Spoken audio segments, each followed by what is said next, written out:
Hey, what's up? It's the ODB, and you're listening to another wrestling podcast. Boom! It's time for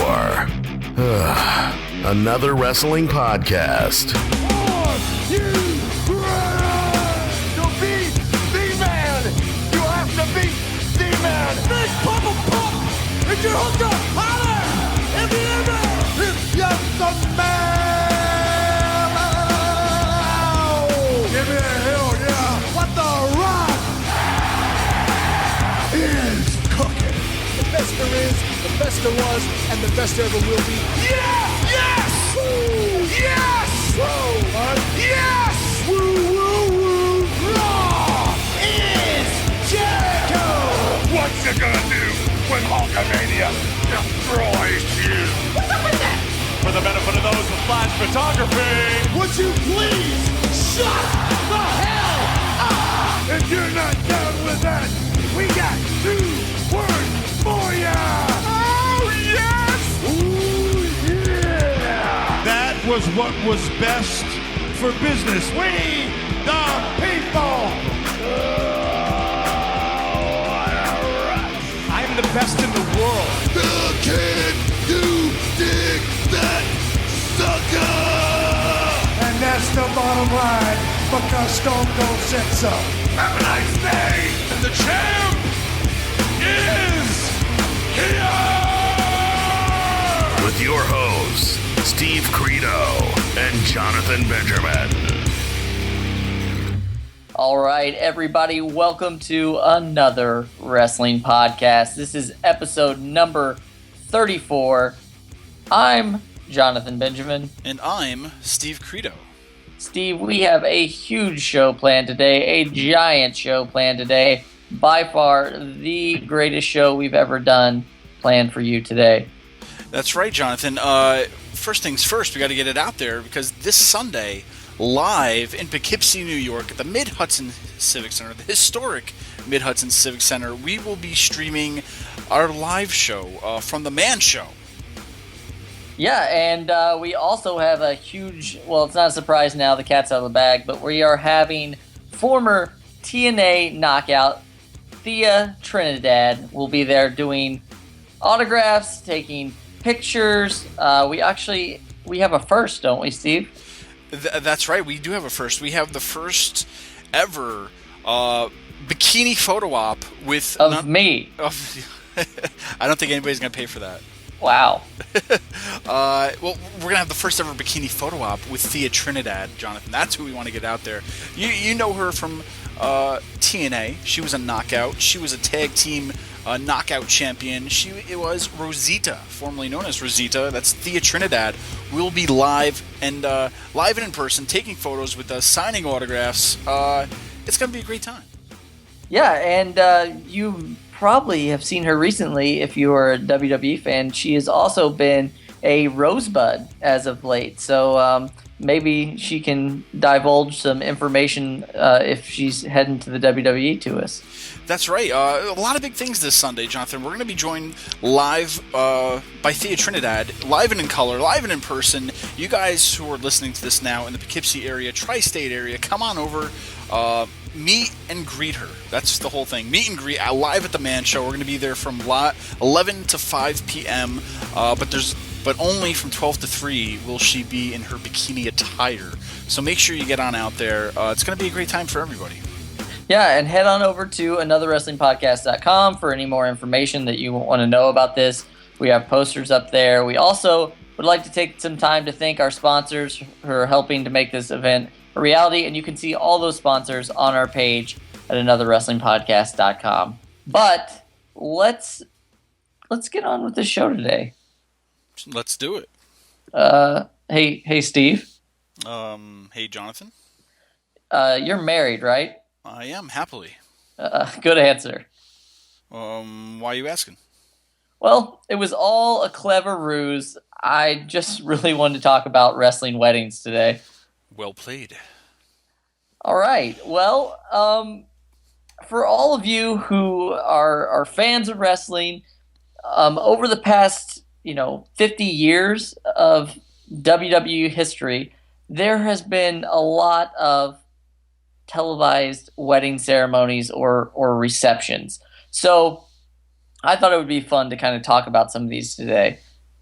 Do you have any that you're thinking about, Steve, that you can remember? Maybe a favorite? Well, it all goes back to the first, man.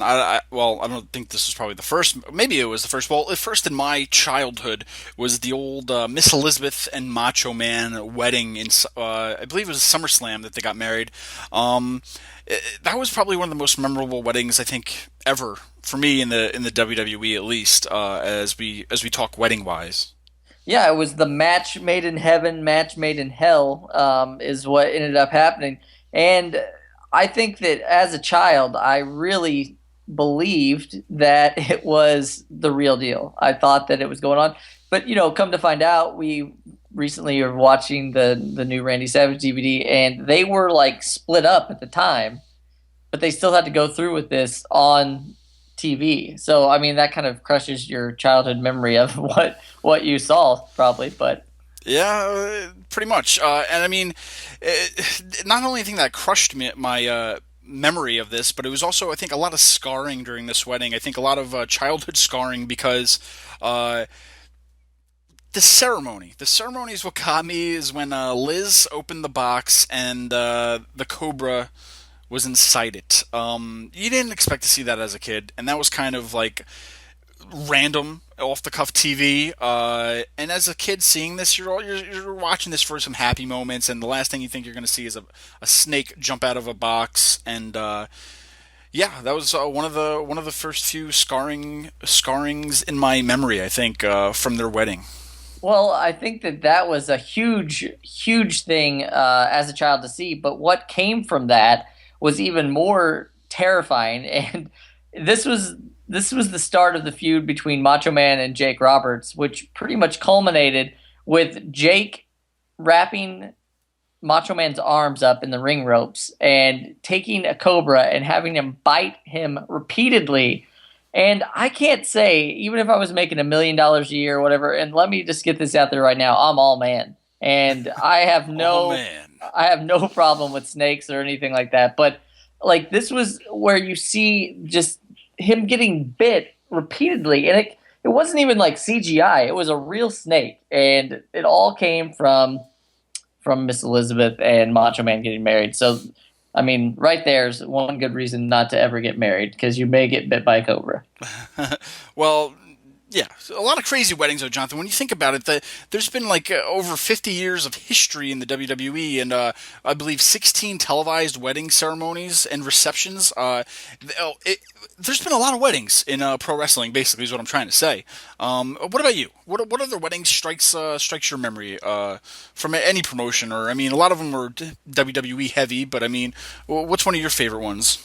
Well, I mean, we have a special guest on our show today. I don't know if I mentioned who we have on the show today, did I? I don't think so.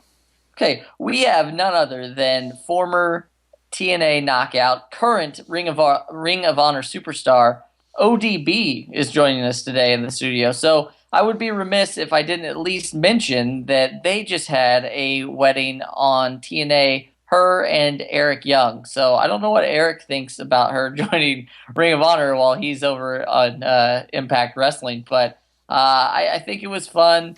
It was what it was. There was nothing groundbreaking about it. They did end up in their underwear at the end of it, which was a little odd to me, but it's great because for whatever reason, the entertainment part of wrestling always lends itself to these types of situations, which this is why they're memorable, and that's why we're talking about them today. So I would definitely say that's a very memorable one, but I'm going to go back to you.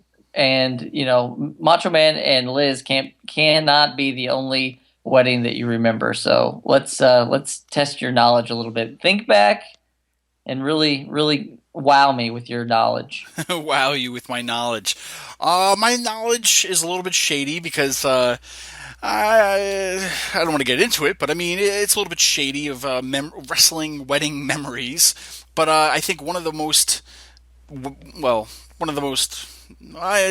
always going to say most memorable, but I guess another wedding that I'm thinking about would have to be the old Stephanie McMahon and Triple H wedding, where she was pretty much drugged, and Triple H married her at a drive-in chapel. That was probably one of the most hilarious things I've seen, and one of the most memorable, because correct me if I'm wrong, but Triple H did the voice of Stephanie saying "I do," and as they got married, and that was hilarious. It was one of those things where they didn't really get married in the ring, so it was kind of a little different wedding for TV in pro wrestling. So I thought that was a lot of fun, the way they pulled that off.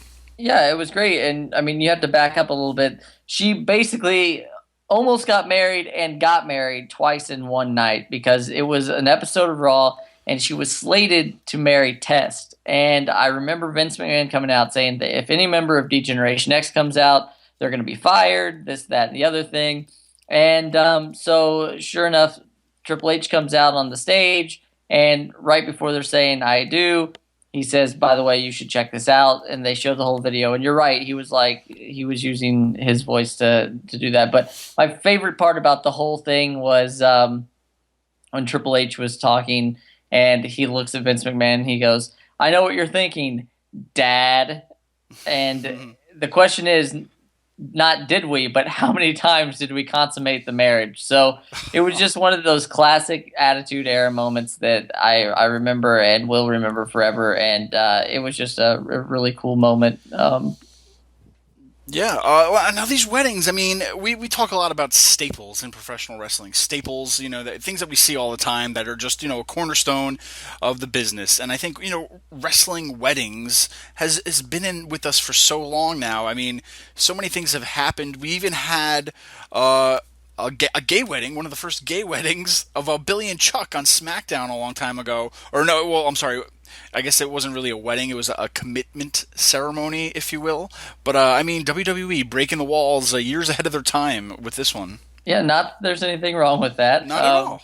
But this actually garnered a lot of mainstream media, I remember, because they were, they put it out there. This was one of the very first commitment ceremonies, or whatever you want to call it. And I remember I knew right away that something was going to happen, because you see this like decrepit old preacher, and it looked like something from Jackass, the TV show. And they finally found out like what was happening, and they said, "Listen, we weren't going to get married. It was all Rico's fault."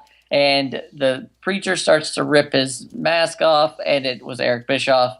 And he said that, this wedding's gone on 3 minutes too long, and out came 3-minute warning and destroyed both of them. So it was ridiculous, and it went on way too long, but it was definitely interesting. I'll just say that. There you go. Now, what are some of these other weddings that we could talk about? Because I mean, there's a lot of them. But what are some of the most memorable ones that, even if you're listening out there and we haven't mentioned it, tweet us, Facebook us, let us know what you guys think at A Wrestling Pod on Twitter, or just check out all of our links on anotherwrestlingpodcast.com. But Jonathan, more memorable ones. What are some memorable ones? What are ones that really stick out that was, I don't know, legendary?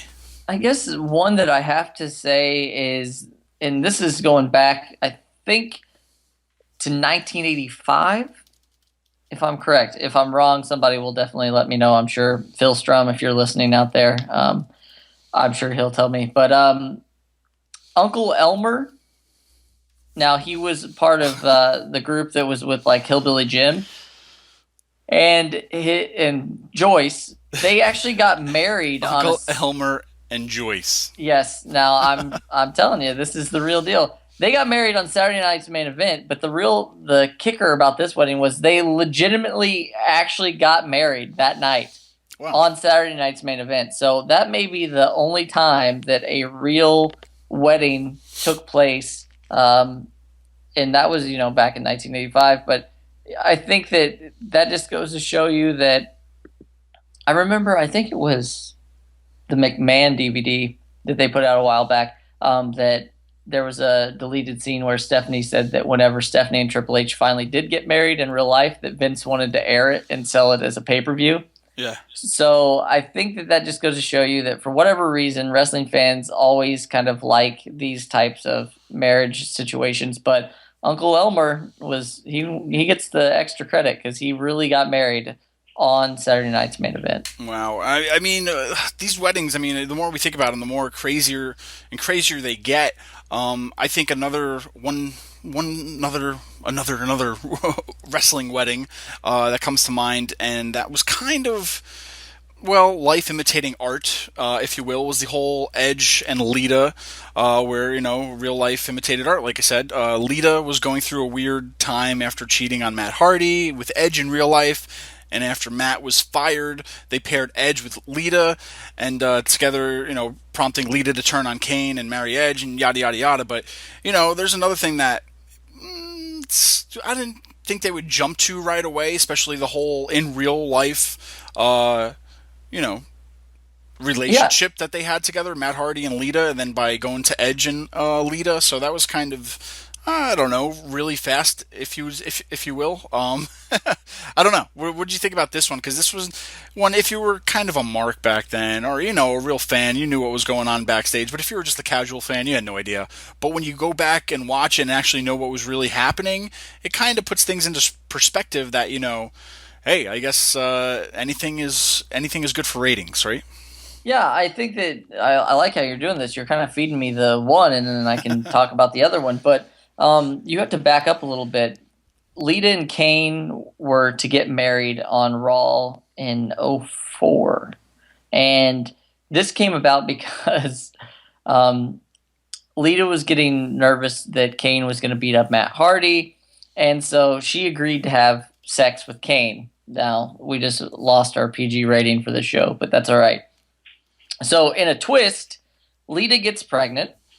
And then after that, Matt loses the match that stipulates that Lita has to marry Kane. So, unfortunately, after that, I hope you're all still with us out there. Unfortunately, after that, Kane and Lita lose their baby due to Gene Snitsky running into Lita, but he still maintains that it wasn't his fault. So, fast forward to what you were saying is that then the whole Edge and Lita thing. So, I think that what happened is that after Matt Hardy came out and said, listen, Lita's cheating on me, whatever, they had to find a way to keep her, because everybody was booing her, hating her at that time. So they had to make lemonade out of lemons. And I think this is the best way that they could do it, is to put Edge and Lita together. And, it turned into gold pretty much after they did that. So. Yeah, that's right. A lot of weddings, Jonathan. A lot of. The more you think about it, I keep going back to it. It's the more you can't believe of what really happened with these weddings. And one of the funniest, I think, weddings that they ever had was Teddy Long and Crystal on SmackDown years ago. This one was funny because Teddy has a heart attack during the ceremony because of his Viagra popping prior to the wedding. Ridiculous? Was it needed? I don't know. What are your thoughts a little bit about? I don't know. I vaguely remember it, but at the same time, it was like one of those weddings where it was, I don't know. I still think that they just kind of have like a box somewhere backstage, and they're like, stick your hand in this box, pull 3 things out. Okay, so wedding, heart attack, Viagra. Okay, perfect. We're going to do that tonight.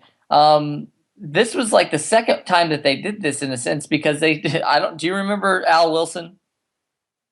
I do. Tori Wilson's real life dad. Yes. Yeah. Him and Dawn Marie were supposed to get married, and that was back in 2003. I really hope I'm right about all these dates. Somebody's going to really laugh at me if not. But so they went and got married, and Tori was really upset about it and blah, blah, blah. But then they had the whole thing where he and Al Wilson and Dawn Marie were having sex, and he died from a heart attack.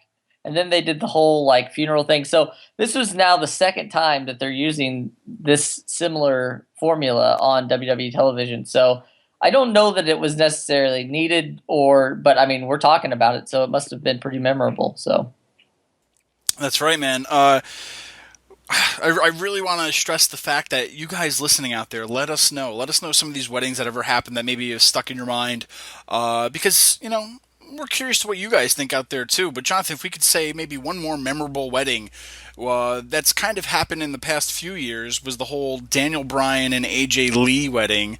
It was actually the Raw 1000 episode. AJ says yes, but it was to the proposition from Vince McMahon to become the general manager of Raw. Was that a good decision? Did we even need AJ Lee as a GM, or I don't know? Was this wedding just a ruse to give her the GM spot, or what? Yeah, I mean, I think it was great. I really think that AJ was good in that role, and I think that it helped build her character up a lot better.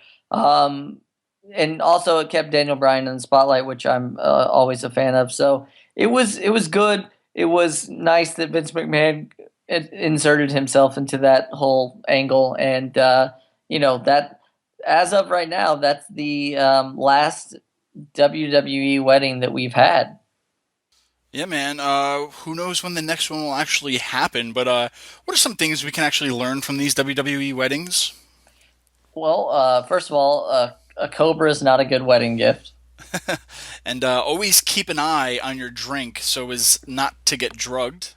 I would also say you should ask your doctor if your heart is healthy enough to have sex prior to your wedding night. If you're looking to get married to a WWE superstar, Stephanie McMahon looks to be the easiest to get hitched to. Also, you should probably know what you're getting into, because the next thing you know, you may be marrying your tag team partner. Not that there's anything wrong with that.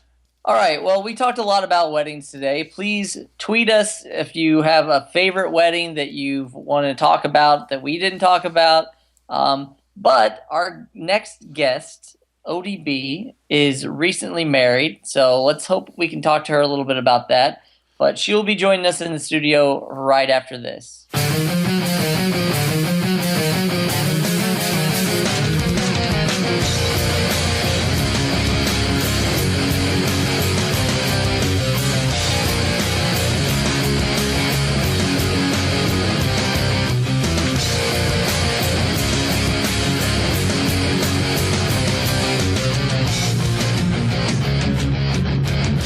We have none other than the beer drinking, bartender, boob grabbing, ass kicking ODB. ODB, welcome to the show. I like the introduction. Thank you. Bam! I'm in the ODB, the dirty bitch.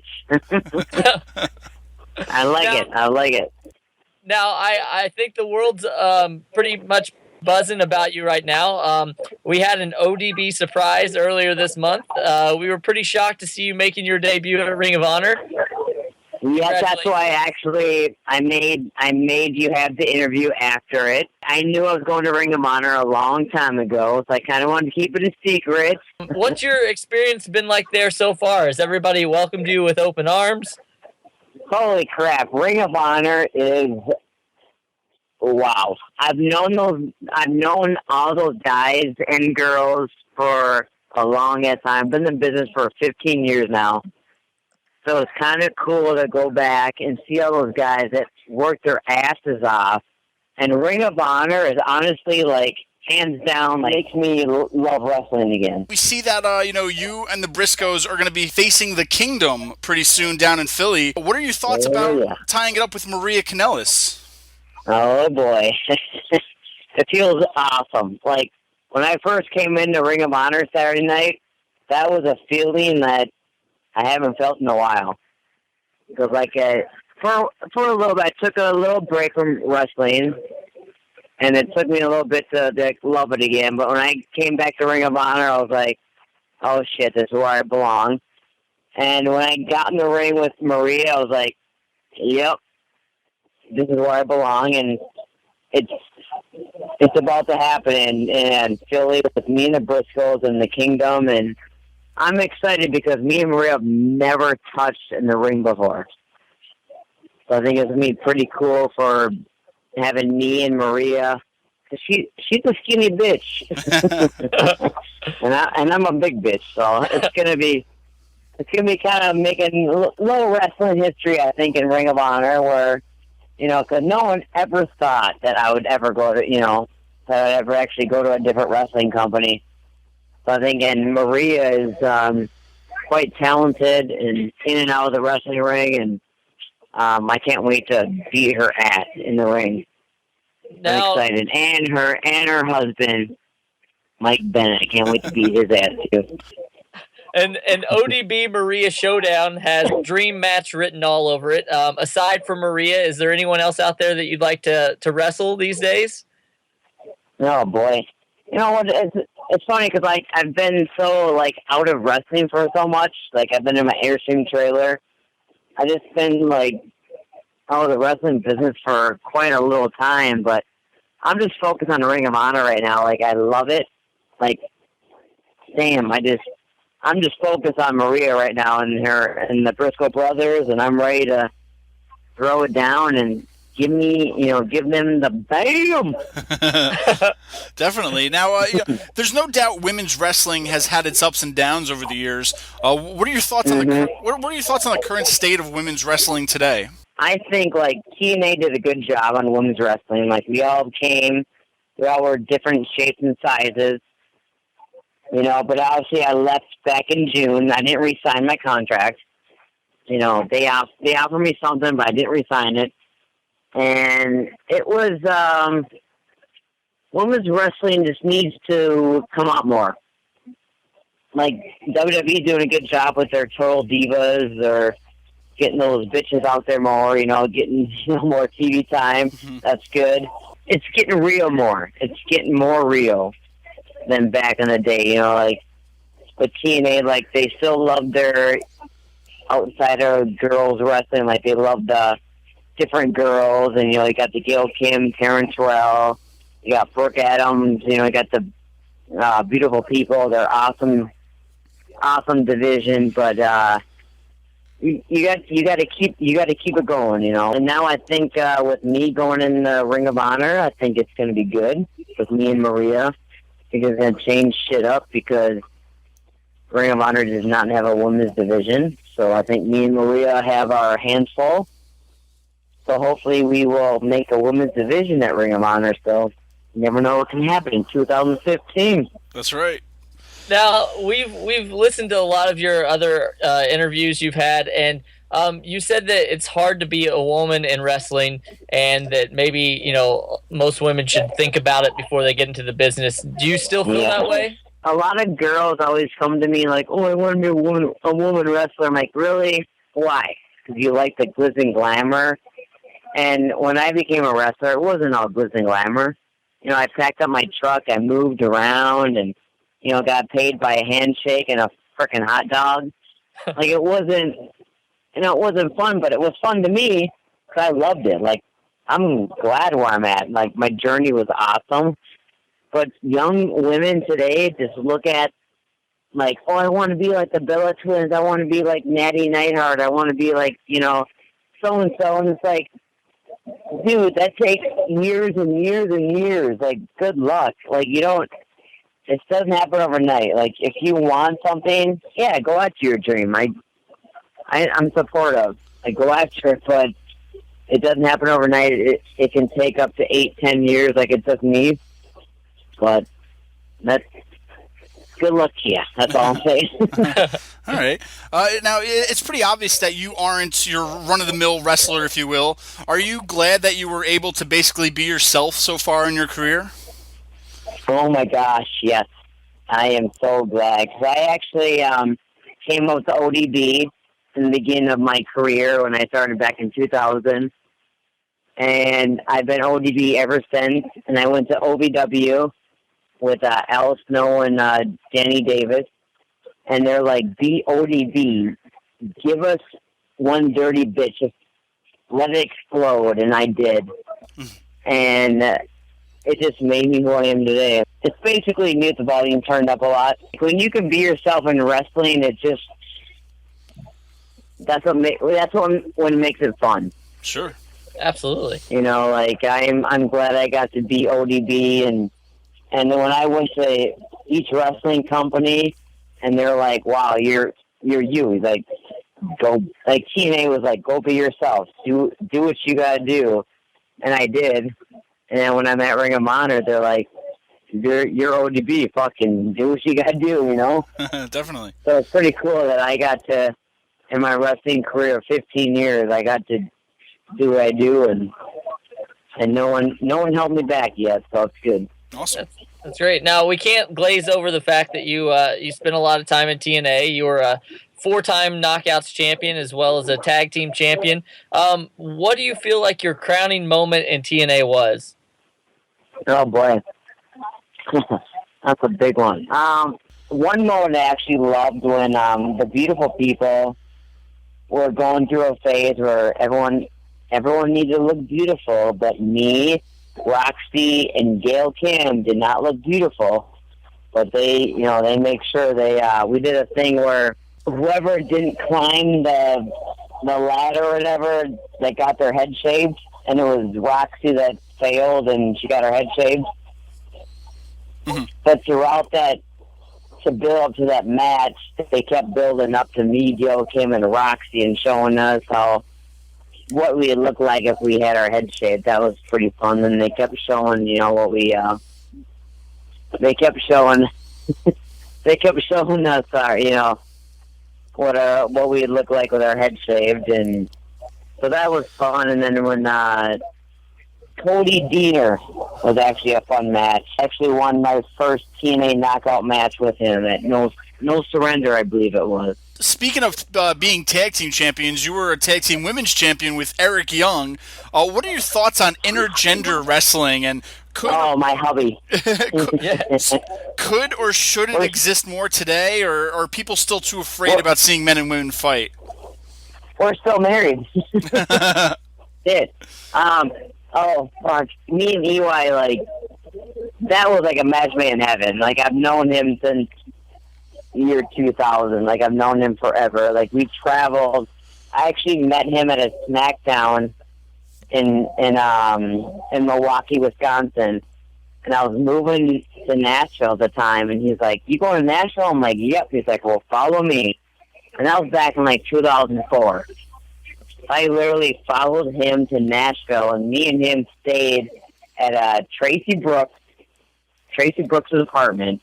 That was 10, 11 years ago. So it's I believe, as long as that makes sense in the intergender, because, with me, I'm honestly a lot bigger than a lot of the guys. I do have a few pounds on me. I'm not a size 5, but I believe if it makes sense with the intergender thing, I love seeing it. I love watching the guys and the girls mix it up as long as it makes sense. When I wrestled, I remember I wrestled Samoa Joe and Magnus against me and EY.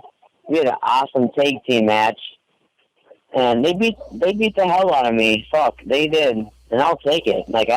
I'm a woman. They don't need to, hold off on me, but, I beat the shit out of them too, but I like seeing that. As long as that makes sense. That's all I'm saying. As long as that makes sense. Yeah, definitely. I mean, do you think maybe people are just, I don't know, they just are too afraid of seeing men and women fight in the ring today, or is that why we don't see it as much? People these days, I don't know, I think people these days, you see, the little girls, there's so many, you're not going to see the beautiful people fight men. Yeah. It doesn't make sense. Or the Bella twins, you got to have it make sense. If you have, Paige and Alicia Fox probably, or Natty from WWE, that would totally make sense for them to beat some men up. But you got to have it make sense. I would get in the ring with any of the fucking men. Sorry, my friends. but now, bring it on, bitches.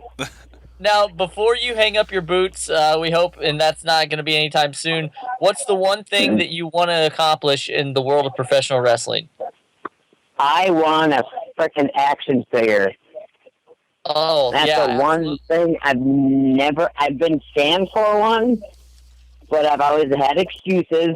I'm like, hey, when's my action figure coming out? Oh, we don't know. I'm like, stop your freaking bullshit and just tell me the reason. I want a freaking action figure. That's the one thing about pro wrestling. You're gonna I hate the BS. The BS. Just tell me the truth. You know, like I want an action figure. I want a freaking ODB action figure. Well, for everybody listening out there, let's get the ODB action figures made already. Yeah. Come on, people. Oh, hey, maybe Ring of Honor. Let's do this, bitch. Let's do it. Yeah. So we understand, other than wrestling, you spend some time bartending. What's maybe your favorite drink you love to serve? Oh boy, I'm not a big fan of like fruity drinks. So you come in my bar. I work at it's a little bar in Champlin, Minnesota. So the only shot I like to make is it's called a Cinnamon Toast Crunch. It's Crown Royal, rum shada, and a little bit of a little specialty I put in. You can't tell you. Shake it up and bam, I put it up. But I love bartending. I actually bartend a lot when I'm home. And it's actually it's a small bar. It holds about 50 people with that. But it fills up every freaking night. So and it's like literally 3 minutes from my house, so it's fun. Now, do you have any plans of opening your own bar? Actually, I was thinking about that. I actually been living in my Airstream trailer in the summertime. I actually want to open up a campground. That's awesome. With a bar in the campground. So I'm working on that right now. Actually, I'm talking to some people. But we'll see what happens. But I'm more focused. I love the campground life. Like, I love living. I live simple. You know, I wear Levi jeans, and I love living the simple life. I love it. Awesome. Now, we kind of just went to our next question. I mean, you know, speaking of campgrounds, fans might be surprised to know that you are an avid Airstream fan. You were just featured in Airstream Life magazine. What are some of the perks, maybe, of owning an Airstream? Oh boy, the minute I bought my Airstream was about a couple years ago, and then I got to be on the My Family Recipe Rocks with Joey Fatone from NSYNC. He put me on his show, and we did a little Minnesota live-in show. So I got to be on that, and I was in Airstream Life magazine. I did a 4-page article on there, and I did a lot of stuff with Airstream. Like, they've been really like focused on me, and I've been doing a lot of stuff on that, and so it's more to come on that. So don't you worry about it. Awesome. All right. Awesome. So, now, lots of stuff on ODB and Airstream coming up. Okay. Now, you just mentioned you were on a show with Joey Fatone, and you've also mentioned in the past you'd like to try your hand at acting. Do you have any upcoming projects that you can tell us about? Oh, boy. Actually, I have my own barbecue sauce out and hot sauce. Okay. It's called One Dirty Bitch Hot Sauce and Barbecue Sauce. You can buy it at odbbam.com. Now, or what? Oh, I was just going to ask, have you sent any of that to Jim Ross yet? Oh, we're going at each other. We're going at each other. Yeah, we'll be challenging each other soon. A sauce off. Yeah. So I got my sauce. It actually just came out like 3 months ago, so it's kind of cool. And then it's actually at at a hot sauce store, probably nearby everyone else. It's called pepperspalace.com. Okay. And but just go to odbbam.com and you can get my sauce, and it's some good shit. Lightning round. What's your favorite women's wrestler of all time? Oh, Luna. Okay. Now, I love her. Have you ever been approached by an adult magazine to pose? And if you haven't, would you consider doing it if someone asked you? I have never been approached, which I'm kind of like offended. Not really. Fuck it. I really don't give a fuck. Like, honestly, I don't give a fuck. I'm fine with my body. If someone approached me, fuck them. That's all I'm gonna say.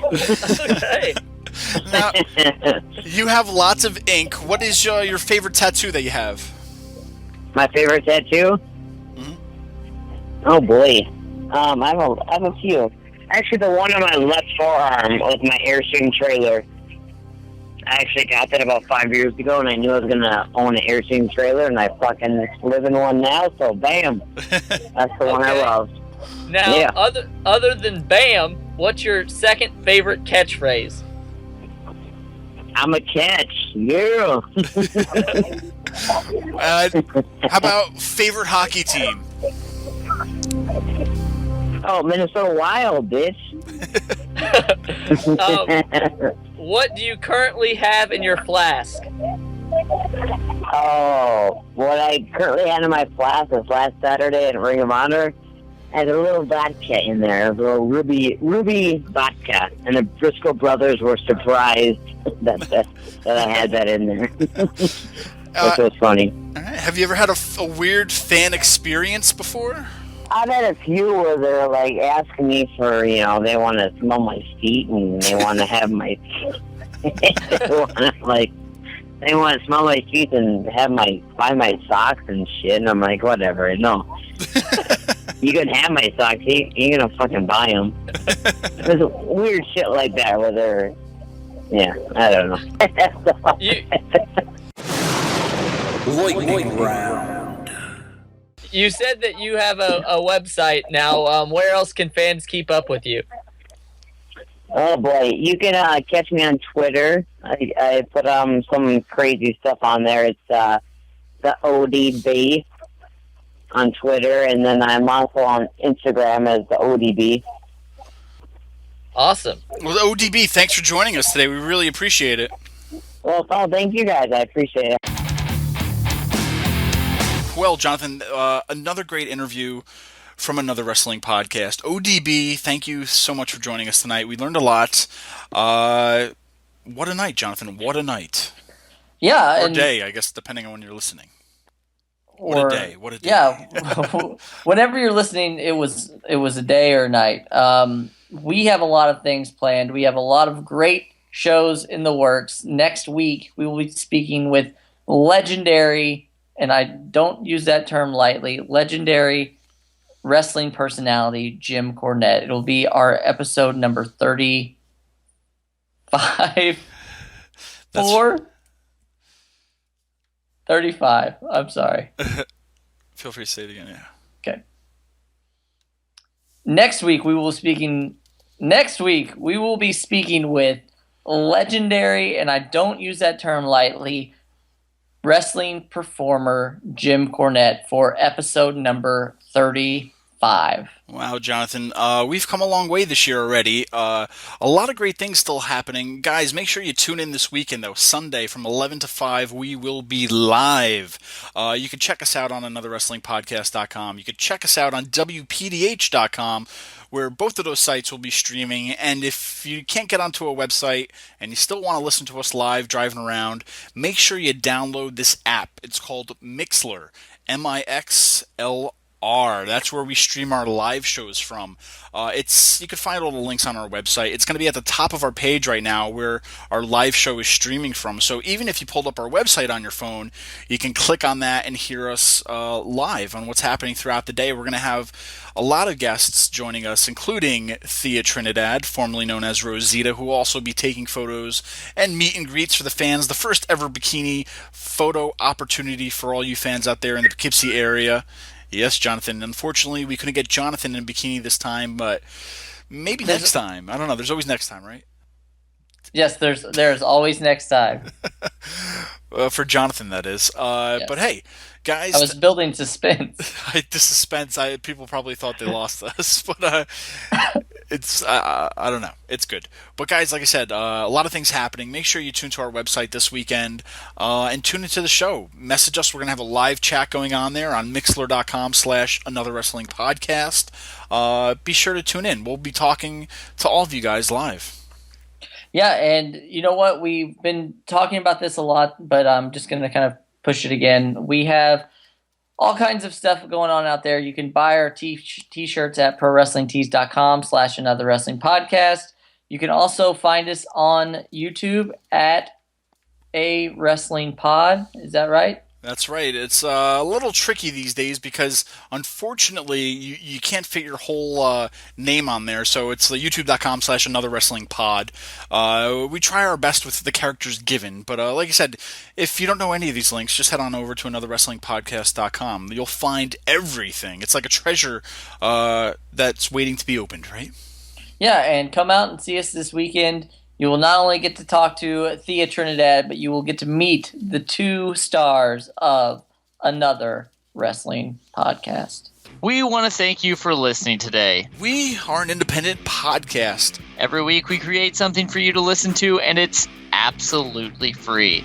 We are a wrestling podcast for wrestling fans because, after all, we are wrestling fans.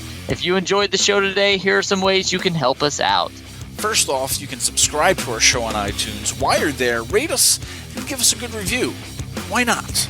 If you're looking for more AWP, then head on over to anotherwrestlingpodcast.com to find out more about upcoming guests and where we will be. Be sure to like us on Facebook, follow us on Twitter and Instagram, and buy an official AWP shirt from ProWrestlingTees.com/anotherwrestlingpodcast. We couldn't do the show without you. So tune in next week for Another Wrestling Podcast.